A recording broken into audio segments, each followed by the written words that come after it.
আকাশবাণী আগরতলা। স্থানীয় সংবাদ পড়ছি চন্দন লেখাপাল। এখনকার বিশেষ খবর হলো, আজ আন্তর্জাতিক নারী দিবস। রাজ্যেও দিনটি যথাযোগ্য মর্যাদায় উদযাপিত। মুখ্যমন্ত্রী অধ্যাপক ডক্টর মানিক সাহা বলেছেন, 2047 সালে বিকশিত ভারত গড়ার লক্ষ্যে সারা দেশের সঙ্গে ত্রিপুরাও এগিয়ে চলেছে। রাষ্ট্রপতি দ্রৌপদী মুর্মু বলেছেন যে, ভারত বিশ্বের তৃতীয় বৃহত্তম অর্থনীতিতে পরিণত হওয়ার দিকে এগিয়ে যাওয়ার সঙ্গে সঙ্গে কর্মক্ষেত্রে আরও বেশি করে নারীদের উপস্থিতি প্রয়োজন। প্রধানমন্ত্রী নরেন্দ্র মোদী বলেছেন, সরকার প্রতিটি পদক্ষেপে নারীর মর্যাদা এবং কল্যাণকে সর্বোচ্চ গুরুত্ব দিচ্ছে। এবারে আসছি বিস্তারিত সংবাদে। আজ আন্তর্জাতিক নারী দিবস। রাজ্যেও আজ যথাযোগ্য মর্যাদায় আন্তর্জাতিক নারী দিবস উদযাপন করা হয়। রাজ্যপাল ইন্দ্রসেনা রেড্ডি নাল্লু আজ খোয়াইয়ে নতুন টাউন হলে আয়োজিত অনুষ্ঠানের উদ্বোধন করেন। তিনি বলেন, নারীর ক্রমাগত ক্ষমতায়ন হচ্ছে। কেন্দ্রীয় সরকার নারীদের সশক্তিকরণের উদ্দেশ্যে আন্তরিকভাবে কাজ করছে। তিনি বাল্যবিবাহ রোধে জনগণকে আরও সচেতন হবার আহ্বান জানান। উপস্থিত ছিলেন বিধানসভার মুখ্য সচেতক কল্যাণী রায়। অনুষ্ঠানে নারীদের ক্ষমতায়ন নিয়ে বিভিন্ন তথ্যচিত্র প্রদর্শন করা হয়। রাজ্য মহিলা কমিশনের উদ্যোগে আজ সকালে আগরতলায় এক মিছিল শহরের বিভিন্ন পথ পরিক্রমা করে। এতে অংশ নেন ক্রীড়া বিষয়ক মন্ত্রী টিঙ্কু রায়, মহিলা কমিশনের চেয়ারপারসন ঝর্ণা দেববর্মা, পুর নিগমের ডেপুটি মেয়র মনিকা দাস দত্ত। রবীন্দ্র শতবার্ষিকী ভবন প্রাঙ্গণে মিছিল শুরু হওয়ার আগে উপস্থিত সবাইকে শপথ বাক্য পাঠ করানো হয়। সিপাহীজলা জেলাভিত্তিক অনুষ্ঠান হয় বিশ্রামগঞ্জের শচীন দেববর্মন স্মৃতি কলাক্ষেত্রে। উদ্বোধন করেন সিপাহীজলা জেলা পরিষদের সভাধিনেত্রী সুপ্রিয়া দাস দত্ত। তিনি বলেন, নারী দিবসের মূল উদ্দেশ্যই হল লিঙ্গ বৈষম্য দূর করা ও নারীদের অধিকার প্রতিষ্ঠায় সচেতনতা বৃদ্ধি করা। গোমতী জেলার 8টি ব্লক এলাকায় নানা কর্মসূচির মধ্য দিয়ে দিনটি পালন করা হয়। জেলার মূল অনুষ্ঠান হয় উদয়পুর শিশু উদ্যান প্রাঙ্গণে। অনুষ্ঠানের উদ্বোধন করেন পুর পরিষদের চেয়ারম্যান শীতল চন্দ্র মজুমদার। সেখানে বিশেষ আলোচনা সভা অনুষ্ঠিত হয়। অনুষ্ঠানে পুর পরিষদের সাফাই কর্মীদের সুরক্ষা সামগ্রী এবং পুর পরিষদ এলাকার স্বসহায়ক দলের কর্মীদের পুরস্কৃত করা হয়। বিলনের ঈশ্বরচন্দ্র বিদ্যাসাগর কলেজে নারীর ক্ষমতায়ন ও সমতায়নে ত্বরান্বিত পদক্ষেপ শীর্ষক আলোচনা চক্রে বক্তব্য রাখেন কলেজের অধ্যক্ষ ডক্টর মনোরঞ্জন দাস, জাতীয় সেবা প্রকল্পের পক্ষে অধ্যাপক নিতাই চৌধুরী, অধ্যাপিকা ডক্টর মৌজুরি ভৌমিক সহ অন্যান্যরা।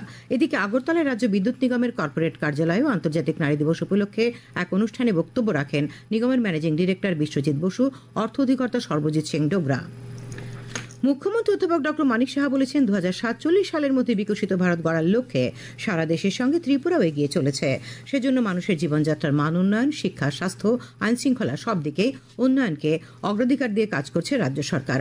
আজ আগরতলা রবীন্দ্র শতবার্ষিকী ভবনে বিজেপি নেতৃত্বাধীন রাজ্য সরকারের 2 বছর পূর্তি অনুষ্ঠানে তিনি কথা বলেন। মুখ্যমন্ত্রী বলেন, ত্রিপুরায় অর্থনৈতিক দিক দিয়ে যে উন্নয়ন হচ্ছে তার উদাহরণ হচ্ছে জিডিপি বৃদ্ধি। আমাদের মাননীয় প্রধানমন্ত্রীজির যে আমাদের মার্গদর্শন দিয়েছেন সেইভাবে কিন্তু আমরা উন্নয়ন করে চলছি।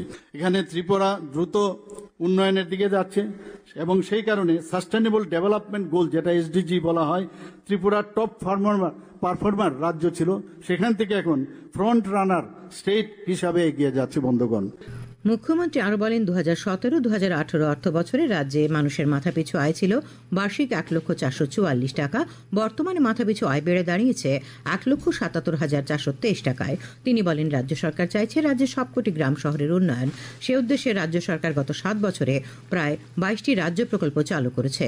গত 7 বছরে রাজ্যে পরিকাঠামো উন্নয়ন, আবাসন, স্বাস্থ্য সুরক্ষা, শিক্ষা ও অর্থনৈতিক অগ্রগতির বিষয়ে মুখ্যমন্ত্রী বিস্তারিত আলোকপাত করেন। উপস্থিত ছিলেন সাংসদ রাজীব ভট্টাচার্য ও দেবী দেববর্মন। রাজ্য মন্ত্রিসভার সদস্যগণ এবং রাজ্য প্রশাসন আরক্ষা দপ্তরের উচ্চপদস্থ আধিকারিকরা অনুষ্ঠানে উপস্থিত ছিলেন। বিরোধী দলনেতা জিতেন্দ্র চৌধুরী আজ আগরতলায় বিধানসভা ভবনে এক সাংবাদিক সম্মেলনে অভিযোগ করেন, বিজেপি নেতৃত্বাধীন রাজ্য সরকার বহু ক্ষেত্রে প্রতিশ্রুতি রক্ষা করেনি। তিনি বলেন, বিজেপি নেতৃত্বাধীন সরকারের 7 বছর পূর্ণ হয়েছে। প্রথম বছরে 50,000 চাকুরি প্রদানের প্রতিশ্রুতি ছিল, তা পূরণ করা হয়নি। এমজিএনরেগা ও টুয়েপে বছরে 200 দিন কাজ ও দৈনিক 340 টাকা মজুরি প্রদানের প্রতিশ্রুতি দেওয়া হয়েছিল, সরকার তাও পূরণ করেনি বলে শ্রী চৌধুরী অভিযোগ করেন। তিনি আরও অভিযোগ করেন, রাজ্য সরকার সরকারি কর্মচারীদের জন্য 7ম কেন্দ্রীয় বেতন কমিশনের সুপারিশ যথাযথভাবে কার্যকর করেনি। বকেয়া ডিএর পরিমাণ বেড়ে দাঁড়িয়েছে 23%। অনিয়মিত কর্মচারীদের নিয়মিতকরণের প্রতিশ্রুতি রাজ্য সরকার কার্যকর করছে না বলে অভিযোগ করেন তিনি। সাংবাদিক সম্মেলনে বিরোধী দলনেতা ত্রিপুরা মেডিকেল কলেজে, ত্রিপুরা কেন্দ্রীয় বিশ্ববিদ্যালয়, টিএফডিপিসি, সিপাহীজলা জেলার পুলিশ সুপারের কার্যালয়ে দুর্নীতির ঘটনা তুলে ধরেন। দুর্নীতির বিরুদ্ধে রাজ্য সরকার যথাযথ ব্যবস্থা নিচ্ছে না বলে অভিযোগ করেন তিনি। সাংবাদিক সম্মেলনে বিধায়ক নয়ন সরকার এবং সুদীপ সরকার উপস্থিত ছিলেন। ত্রিপুরা হাইকোর্ট সহ রাজ্যের সবকটি আদালতে 21টি বেঞ্চে আজ জাতীয় লোক আদালত বসে। রাজ্য আইনসেবা কর্তৃপক্ষের সদস্য সচিব ঝুমা দত্ত চৌধুরী জানান, লোক আদালতে 21,247টি মামলা নিষ্পত্তির জন্য তোলা হয়। সংসদের বাজেট অধিবেশনের দ্বিতীয় পর্ব আগামী সোমবার থেকে শুরু হবে। 4 এপ্রিল পর্যন্ত এই অধিবেশন চলবে। অধিবেশন চলাকালীন 2025-2026 অর্থ বছরের জন্য অনুদানের দাবি এবং সংশ্লিষ্ট বরাদ্দ বিলের উপর আলোচনা ও ভোটাভুটি হবে। এছাড়াও ব্যাংকিং আইন সংশোধন বিল, উপকূলীয় জাহাজ চলাচল বিল 2024, ত্রিভুবন সহকারী বিশ্ববিদ্যালয় বিল, অভিবাসনে বিদেশি বিল 2025 এবং রেলওয়ে সংশোধনী বিল সহ বেশ কয়েকটি বিল আলোচনার জন্য উত্থাপন করা হবে। উল্লেখ্য, সংসদের বাজেট অধিবেশনের প্রথম পর্ব গত 31 জানুয়ারি থেকে 13 ফেব্রুয়ারি পর্যন্ত অনুষ্ঠিত হয়েছিল। খবর প্রচারিত হচ্ছে আকাশবাণীর আগরতলা কেন্দ্র থেকে। আকাশবাণীর সংবাদের আপডেট পেতে লগ ইন করুন www.newsonair.com এবং নিউজ অন এয়ার অ্যাপ এবং টুইটার ও ফেসবুক প্ল্যাটফর্মে এআইআর নিউজ অ্যালার্টসে। ইউটিউবে লক্ষ্য রাখুন নিউজ অন এয়ার অফিসিয়ালে। তাছাড়াও আকাশবাণী আগরতলার সংবাদ আপডেট পেতে দেখুন টুইটার বা এক্স হ্যান্ডেলে আকাশবাণী নিউজ আগরতলা, ফেসবুকে এআইআর নিউজ আগরতলা এবং ইউটিউবে আকাশবাণী নিউজ আগরতলা।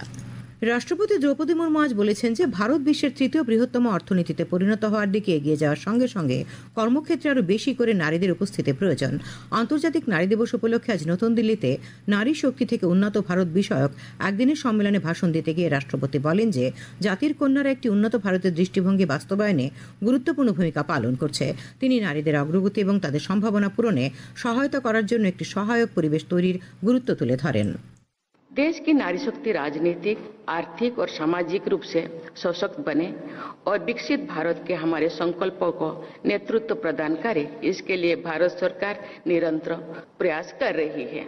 नारी शक्ति बंधन अधिनियम के द्वारा लोकसभा और विधान सभाओं में महिलाओं के लिए आरक्षण का प्रावधान उनके राजनीतिक सशक्तिकरण की दिशा में ऐतिहासिक कदम है। রাষ্ট্রপতি নারীদের স্বনির্ভর গোষ্ঠীর সঙ্গে সংযুক্তকরণ, অর্থনৈতিক স্বনির্ভরতার জন্য লাখপতি দিদি কর্মসূচি এবং নমড্রোন দিদি যোজনার মতো উদ্যোগগুলির কথা তুলে ধরেন। তিনি আরও উল্লেখ করেন যে আন্তর্জাতিক নারী দিবস হল নারীদের অমূল্য অবদানকে সম্মান জানানোর এবং লিঙ্গ সমতা অর্জনের প্রতিশ্রুতি পুনর্ব্যক্ত করার একটি সময়। কেন্দ্রীয় আইন ও বিচারমন্ত্রী অর্জুন রাম মেঘওয়াল এবং মহিলা ও শিশু উন্নয়ন মন্ত্রী অন্নপূর্ণা দেবী সমাবেশে বক্তব্য রাখেন।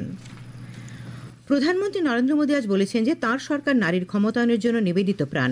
আজ আন্তর্জাতিক নারী দিবস উপলক্ষে গুজরাটের নভসারিতে লাখপতি দিদি সম্মেলনে ভাষণ দিতে গিয়ে শ্রী মোদী বলেন, ভারত নারী নেতৃত্বাধীন উন্নয়নের দিকে এগিয়ে চলেছে। সরকার প্রতিটি পদক্ষেপে নারীর মর্যাদা এবং কল্যাণকে সর্বোচ্চ গুরুত্ব দিচ্ছে।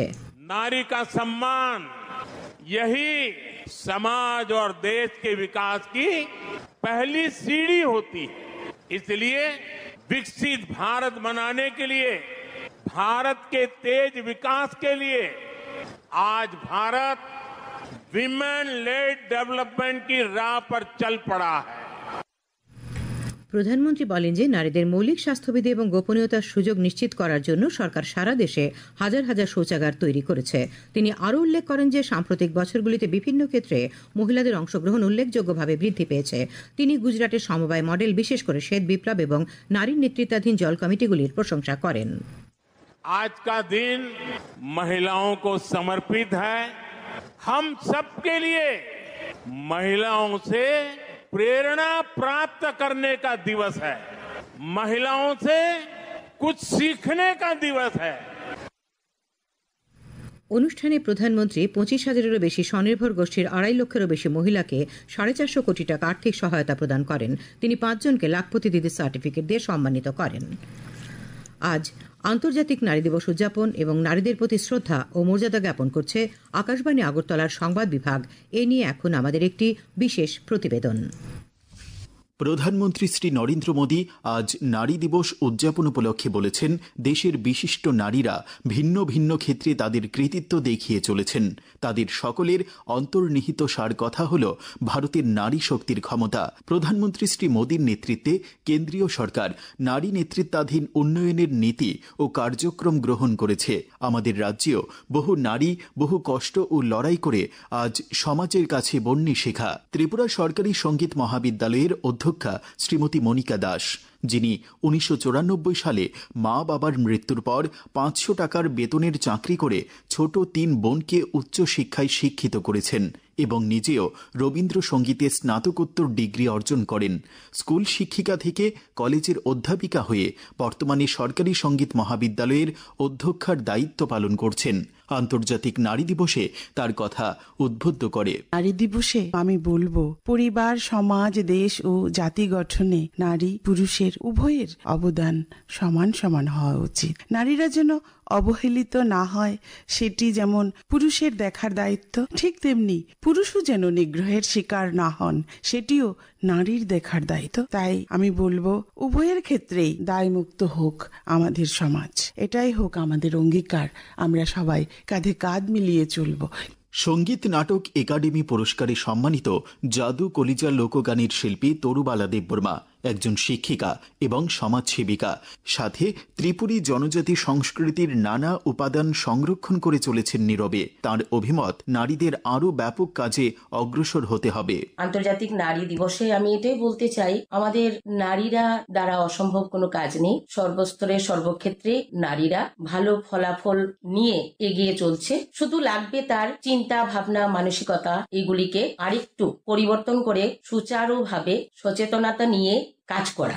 সফলতা পেতে গেলে শিক্ষা খুবই জরুরি। তাছাড়া লাগবে তার মানসিকতা, তার যে মনের জোর, সেটা থাকলে পরে যে কোনো কাজে সে যদি আঁকড়ে ধরে চেষ্টা করে লেগে থাকে, তাহলে তার সফলতা আসবে। রাজ্যের প্রথম মুসলিম মহিলা আইনজীবী রেহানা বেগম, তিনি আগরতলা আদালতে 2002 থেকে আইনজীবীর পেশায়। তিনি পশ্চিম ত্রিপুরা জেলা পরিষদের সদস্যা ছিলেন। আন্তর্জাতিক নারী দিবসে তার কথা উৎসাহ যোগায়। 8 মার্চ আন্তর্জাতিক নারী দিবসে আমাদের রাজ্য, দেশ ও সারা বিশ্বের নারীদের প্রতি জানাই আন্তরিক শুভেচ্ছা। নারী কল্যাণে, নারী সুরক্ষায়, নারীর সম অধিকার প্রতিষ্ঠায় প্রতিটি রাষ্ট্রকেই আন্তরিক ভূমিকা পালন করতে হবে। পাশাপাশি প্রতিটি নারীকে আত্মবিশ্বাসী, আত্মপ্রত্যয়ী হয়ে সমস্ত প্রতিকূলতা অতিক্রম করে নিজের যোগ্য স্থান দখল করার জন্য এগিয়ে যেতে হবে। কিক বক্সিং খেলে আন্তর্জাতিক দুনিয়া থেকে পুরস্কার জিতে ত্রিপুরার নিষ্ঠা চক্রবর্তী এখন দেশের কৃতী কিক বক্সার। ভারতীয় দলের হয়ে 2টি আন্তর্জাতিক আসরে স্বর্ণ ও রৌপ্য পদক জয় করেন। নারী দিবসে তার মতো মহিলাদের ক্ষমতা ও সাফল্যের উদযাপন হোক সর্বত্র। This Women's Day, let's celebrate the power and achievements of every woman. The world is yours to conquer. Happy Women's Day. আজ সমাজে মহিলাদের সক্ষমতা দৃষ্টান্ত দেখাচ্ছে, তেমনি উন্নয়নের সকল ক্ষেত্রে মহিলারা নেতৃত্বের আসনে উঠে আসছেন। সংবাদ কক্ষ থেকে রাহুল লোধ, আকাশবাণী সংবাদ, আগরতলা। শেষ করার আগে খবরের বিশেষ বিশেষ অংশগুলি আরেকবার। আজ আন্তর্জাতিক নারী দিবস রাজ্যেও যথাযোগ্য মর্যাদায় উদযাপিত। মুখ্যমন্ত্রী অধ্যাপক ডক্টর মানিক সাহা বলেছেন, 2047 সালের বিকশিত ভারত গড়ার লক্ষ্যে সারা দেশের সঙ্গে ত্রিপুরাও এগিয়ে চলেছে। রাষ্ট্রপতি দ্রৌপদী মুর্মু বলেছেন যে ভারত বিশ্বের 3য় বৃহত্তম অর্থনীতিতে পরিণত হওয়ার দিকে এগিয়ে যাওয়ার সঙ্গে সঙ্গে কর্মক্ষেত্রে আরও বেশি করে নারীদের উপস্থিতি প্রয়োজন। প্রধানমন্ত্রী নরেন্দ্র মোদী বলেছেন, সরকার প্রতিটি পদক্ষেপে নারীর মর্যাদা এবং কল্যাণকে সর্বোচ্চ গুরুত্ব দিচ্ছে। স্থানীয় সংবাদ আজকের মতো এখানেই শেষ হলো।